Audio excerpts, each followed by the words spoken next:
Welcome again to Formula 1 Maths. This is past exam questions 007 for the higher tier, GCSE. We've got 3 questions to answer. Question 1. Simplify the following. So we've got A here, we've got B, and we've got C over here. For the first question, we are going to use the laws of indices. And let me bring it up again. So these are the laws of indices that you should know. So for the first question, we are going to use rule number 6, which says that anything raised to the power 0 is always 1. So for the first one, the whole of that raised to the power 0 must be equal to 1. So 1 over n cubed all raised to the power 0 is equal to 1.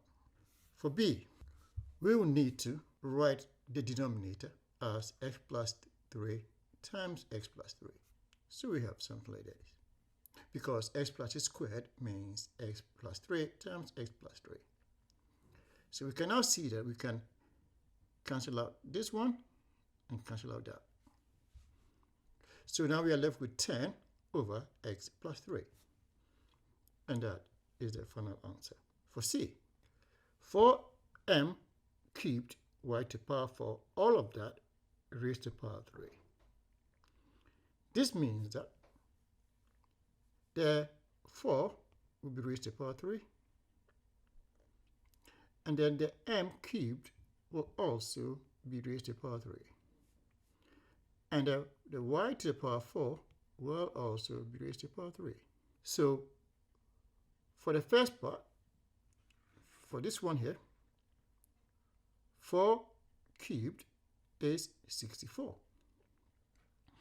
For this part here, we need to use rule number 3 over here, which says that this will be raised to the power 3 times 3. So we get m to the power 9. We use the same rule number 3 for this part, which means y will be raised to the power 4 times 3. So we have that, and we have 4 cubed, m cubed, all raised to the power 3, and y to the power 4, all raised to the power 3. And like I explained earlier, 4 cubed will be 64, and m cubed to the power 3 will be m to the power 9, and y to the power 4 cubed will be y to the power 12. And that is question 1. For question 2, first of all, we need to find this angle here. So for this angle, it will be this plus that taken away from 180. So we have angle ABC, which is this one, is equal to 180 minus the sum of that. And we get 115 degrees.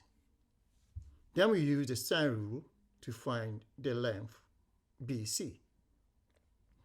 So this is the sine rule. This can also be written as sine A over A equals to sine B over B equals to sine C over C. But to find a length, this first one here is appropriate. So we're going to do that. We have BC, which is this side, over the angle over here, which is sine 35, is equal to this length here over the sine of this angle, which we calculate to be 115. And then we take sine 35 to that side to multiply. Then we get BC is equal to 25 over sine 115 times sine 35. And because this is calculator, you can put all that into your calculator, and then you are going to get BC is equal to 5.8 centimeters to 1 decimal place as required. Question 3. C is a circle with the origin as center. A tangent to C passes through the point with coordinates minus 10, 0, and the point with coordinates 0, 5. Work out an equation for C. You must show all your working. This is where you need a sketch. So let's begin to do a sketch step by step. So you put in the x and y axis. Then you draw a circle with center 0, 0. So this is the center, which is the origin. And then we do the tangent. We are told that the tangent passes through the point with coordinates minus 10 and 0, and then 0, 5. So let's put the coordinates in. So this is minus 10, 0, and that will be 0, 5. We now need to find the gradient of the tangent. So the gradient of the tangent, we need to find this length and divide it by this length here. So the gradient will be the rise over the run. So for this length, we know this is 5 and this length is 10. So we've got 5 over there and 10 over there. That gives us a gradient of 5 over 10. And we must reduce this to 1 over 2. So that means the gradient of the tangent is 1 over 2. Then we draw a perpendicular line from this point to the origin, which forms the radius of the circle. And the radius of a circle and the tangent will always be perpendicular. So that means this angle here is 90. We can now find the gradient of this line here, the radius, because we know that if the gradient of a line is m, then the gradient of a perpendicular line will be minus 1 over m. So minus 1 over a half will give us minus 2. So the gradient of this radius here is minus 2. We can now go and find the equations of the tangent and the radius and then solve them simultaneously. But the equation of a straight line is given by y equals to mx plus c, where m is the gradient and c is the y-intercept. So for the tangent, the gradient we know is a half, and the y-intercept, as you can see, is 5. So for the tangent, the equation is 1 over 2x plus 5.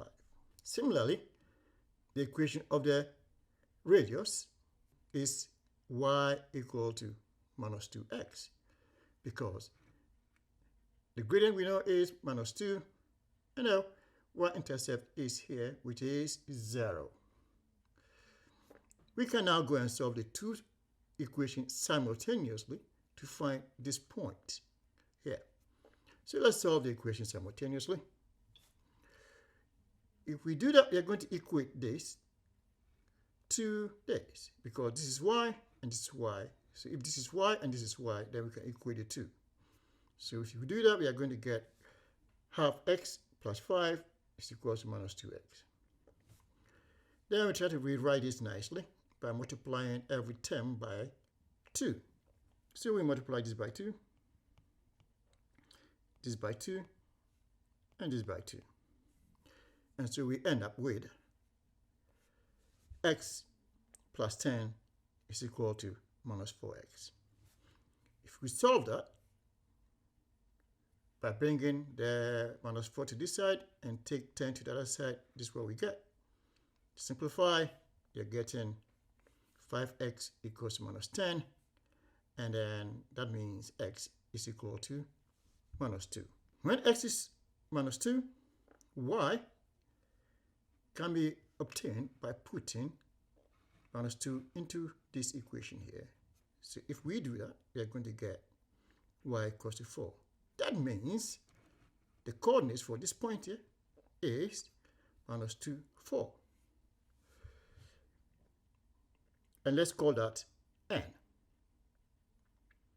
So now we've got the coordinates of this point, and we know the coordinates of this point, which is 0, 0. We can now find the length of this and hence find the length of the radius. We use Pythagoras theorem because we know that this length here is 4 and this length here is 2. So using Pythagoras theorem, we get that.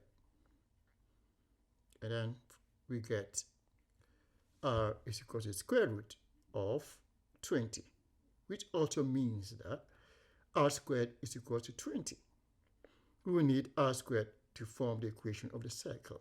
So now the equation of a circle is given by x minus a squared plus y minus b all squared is equal to the radius squared, where a, b is the coordinates of the center of the circle.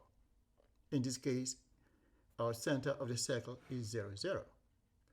And r is the radius. And we know the radius is square root of 20. We can now go and write our equation for the circle as x minus 0 all squared plus y minus 0 all squared is equal to 20, because r squared is 20. Simplifying that, we are going to get x squared plus y squared is equal to 20. And that is the equation of the circle. Thank you again for watching, and I'll see you in the next video.